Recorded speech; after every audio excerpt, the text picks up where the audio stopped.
Coach Mike Solarte, Spectrum News 1. Good to see you again. Mike. Addition of Christian with a thigh and having him limited. Are we looking at setback or precautionary? I mean, how's he shaping up for Sunday? At this point, I don't know. We'll have to monitor it day by day. I think he might have tweaked it last week. Felt good, kind of going into today, and then got out there and got tight on him. So we limited him. So for what I know right now, we'll just kind of handle it day by day and see if he's available to play with the quad. Let's go to Phil Orban for the next question. Hey, Matt, I was curious. You had mentioned watching the telecast of the game, the TV broadcast of the Broncos game. I'm wondering what can you pick up from a TV broadcast that maybe you can't pick up from the All 22 or the coaches' film that you watch?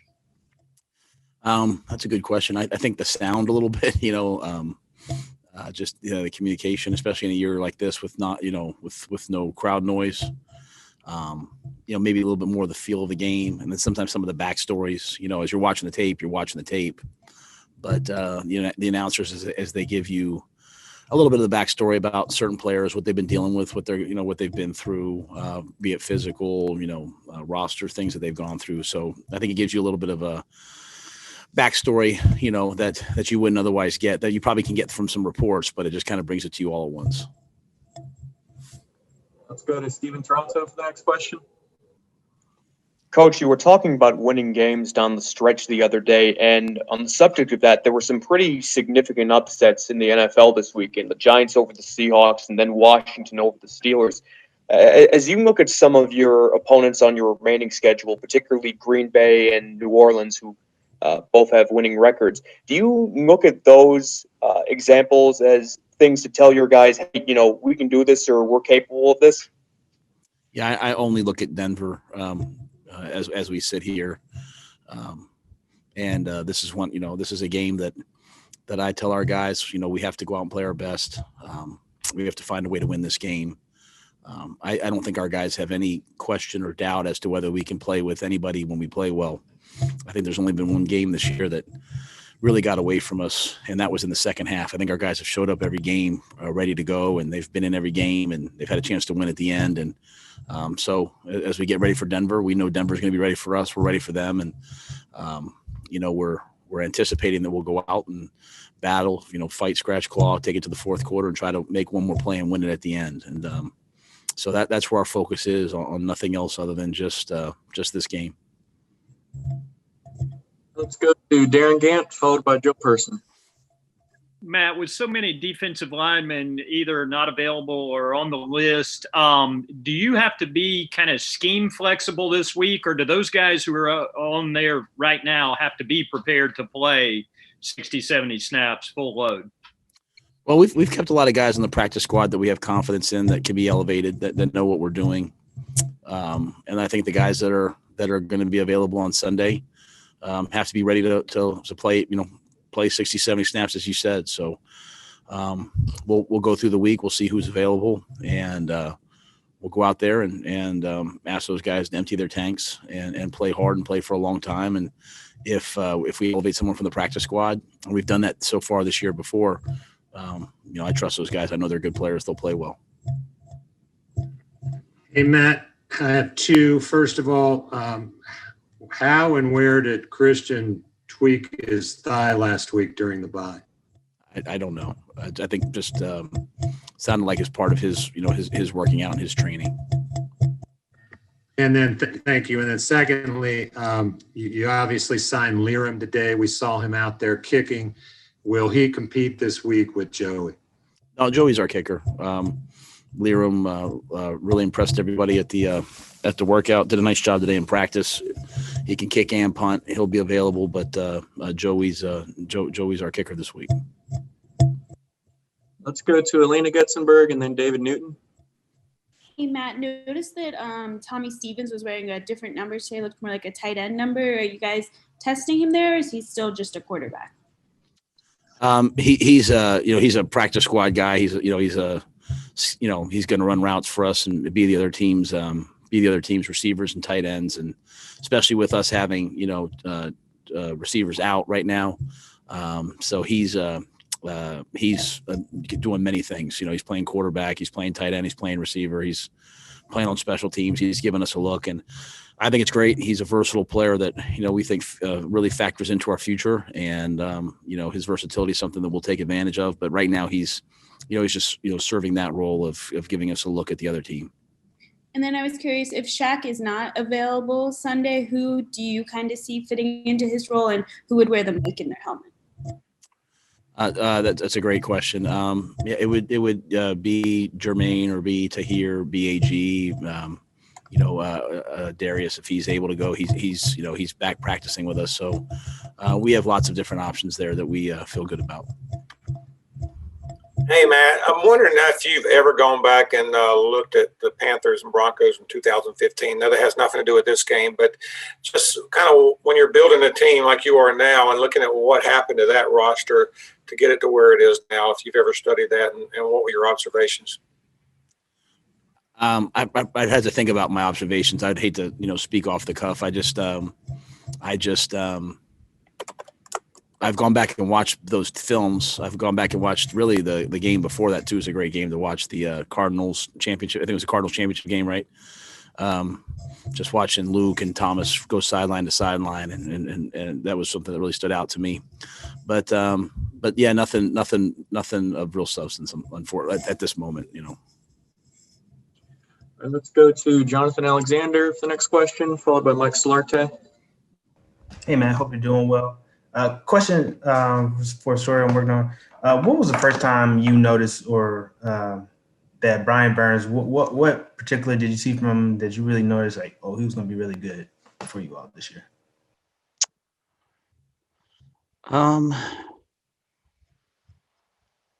Well, I when I first got here, Marty talked about his pro day, said it was one of the best pro days he's ever seen. And then watching him, play last year some, seeing that he had explosiveness and get off, so I came in with an expectation of, hey, he's going to be a really good player. And then I just think seeing him grow over time, such a unique year in that we didn't get a chance to see him in OTAs. But I don't know that I can put it on one moment. There was a play early in the season. It might have been Tampa Bay or it might have been the Raiders where we dropped him into coverage and they threw a ball and he broke up and made an unbelievable open field tackle, like a big time open field tackle for a defensive end / outside linebacker. I remember on the sideline being like, wow, that's really impressive. And I think the thing about Brian is his versatility allows him to be used in so many different roles. And, we're able to play him, in several different roles, much like we do with Chin. And but I think that moment, I came in with a high expectation for him, and that one moment really stood out to me. Coach, as you look at Denver, do you kind of see yourselves in the reflection of that? Teams that have been in a lot of games could come up short in close outcomes, had a couple get away from you. I mean, are there similarities in maybe the way you guys are your seasons are going, and is there anything there that you can see that in those losses that they've had that you guys might be able to take advantage of? Well, I mean, I think when they're at their best, like you go back and watch the Dolphins game, they had, I think we have them down for like 34 pressures. They had 6 sacks. They ran for 189 yards. Coach Fangio is someone that I have studied and looked up to for years. And so, they have the formula, and you go back, I like to go back and watch the games that they've played their best and won, and they do those things, at a high level. They're number 1 in the NFL in red zone defense. So they win the situations. And they're a good football team. So I think for us, just going back and watching, as you said, they've had some, close losses, but I think the wins tell you a lot about who they are and, the ethos of what they stand for, the way that they want to play. And it's a rugged, physical, challenge you style that I respect. Next question will go to Sharon Thorsland, followed by Skylar Callahan. Hi, Coach. I wanted to ask you a little more specifically about the Broncos and their running attack. I know they've got a pair of really good backs. What do you see out of those guys, and what kind of a threat do they pose? Well, they have an excellent offensive line. they have the ability to run several different schemes. A lot of teams we face, hey, they just run outside zone, or they just, when you face the Broncos, they run outside zone, they run, pin and pull series, they run one back power, they run inside zone, they run counter. So you have to defend, several different run schemes, and each scheme, both, really all three backs can run. Then they also add in, because Locke is such a good athlete. They have zone read series. They have run tag RPO series. So they have a lot of offense that you have to be prepared for. And as I said, that Dolphins game, when you see those numbers, it's sobering in terms of what they can do. And you can't, as I said, you can't just really pinpoint any one thing. They've got good backs, they've got good linemen, they've got good tight ends, and they have, a multifaceted attack to prepare for. Hey, Matt, you've said a few times that you want Carolina to be a serious football place, and kind of looking back at your two previous stops at Baylor and Temple, you had to do some rebuilding there, obviously. Do you see any similarities in the first year of each stop, and have you seen similar progress in that first year?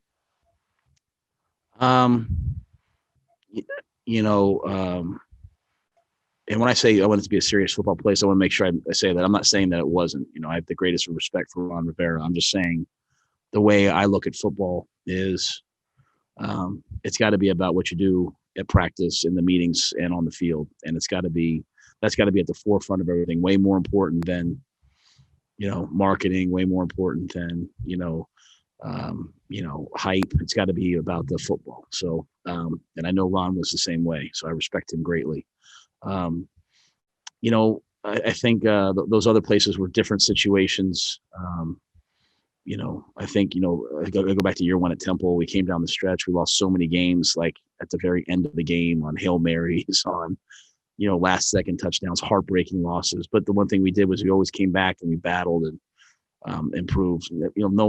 These guys here, none of these players want to hear about, what happened to me at Temple. And I don't, to me, it's all about what we're doing right now. And, I'm proud of these guys. And I'll say that I see an improvement in them. Like there are so many guys that we had slated in certain roles that aren't in those roles, and other guys have had to step up, and then other guys have had to step up in their roles. And there's guys that we started, training camp that weren't even on our roster that are playing significant amounts of reps for us. And so I like that part of who we are and what we're building. Sometimes, and I want to say this really clearly, sometimes you're not winning, so you think it's not working, but it's working. You're just not winning yet. And if you keep doing it, it'll continue to work and work and work, and then you'll start winning, and you came by it the hard way, the right way. So we haven't won at the level we want, and that's frustrating, and it can discourage you, but it doesn't mean that you're not making progress, and it doesn't mean we're not getting better. It doesn't mean that we're not improving. And so this is a game of production. We have to produce. We're not sitting here saying, hey, look at us, we're getting better. But I am proud of the work ethic of many of the guys. I am proud of the way that they're moving forward. And so I think that was the lesson I took from my last two stops. The first year was get the culture right, get the philosophy right, get the work ethic right. What was hard about the first year at Temple and the first year at Baylor was not, when you don't have a lot of results, not a lot of people believe in you. They don't believe in what you're doing. They're frustrated. They start looking around for answers. But it's the guys who hang in there with you when it's frustrating that you want to win with. And when you start winning, everyone believes in it and everyone buys into it. And I always have a special place in my heart for the guys at Temple year one, the guys at Baylor at year one that bought in and did everything I asked, even though we kept losing. And eventually those guys, they all could call themselves champions at some point. So we'll just keep grinding away and keep working and trying to improve. And we have a lot of guys here bought into what we're doing, and we'll just find a way to improve. And hopefully that means that we find a way to win this week. We have 3 more questions. So let's go to Scott Fowler, followed by Joe Person, and then finish with Elena Getzenberg. Yes, Matt, I wondered if you had changed anything in your own approach this week, given the high number of positive COVID tests you're dealing with. As simple as, did you remind the players, that you guys are kind of on the precipice here of a bad situation that maybe you're coming back from or whatever? Or how did you handle that? Yeah, I talked at least on Monday when we got back together. I tried to talk very directly about the situation. That a reminder that we can't get together outside the building. A reminder that we have to be very cognizant of who we're around. Whether it's it can be health providers. A reminder of the protocols that are in place. A reminder that this isn't for me even about competitive, like, hey, I want to have everyone ready to win. This is about, I want you to be safe. A reminder that we have guys with pregnant wives on the team. So just kind of a go back through all the procedures, the protocols, the responsibility, and at the same time, making sure that they know that we're here. If, Dr. Gritter's here, we're all here if they have anything that they need. When you look at the numbers across the country, when you look at the numbers, in the region, and then you look at the numbers in the NFL and the numbers here, I think we're defying gravity in many ways, and it's been an excellent job by so many people, but just a reminder of the protocols and procedures and everything that we need to do to make sure that, this is the tail end of anything as opposed to the beginning of something. Hey, Matt, I just want to follow up again, just quickly, Christian. Just what was your reaction when you heard about the thigh? I know you guys he got himself healthy with the shoulder, and now he's dealing. Just get him treatment and see if we can get him better. I know how badly Christian wants to play. I know how badly Christian wants to help the Panthers win. So I feel bad for him, just like I feel bad for anybody when they're banged up. So, when we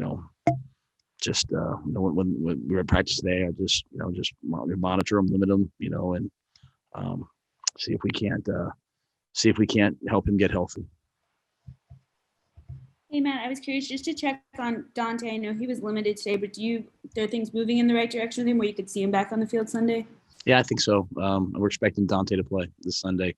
That was just a volume limitation by us, just making sure we don't do too much with him. Wanting no setbacks, before we kind of, get him out there. And then I was curious, I know you guys have been in this situation before, but if you have any number of guys come off the COVID, let's say Saturday, is there any hesitation on your part from not playing those guys because they weren't available to practice this week?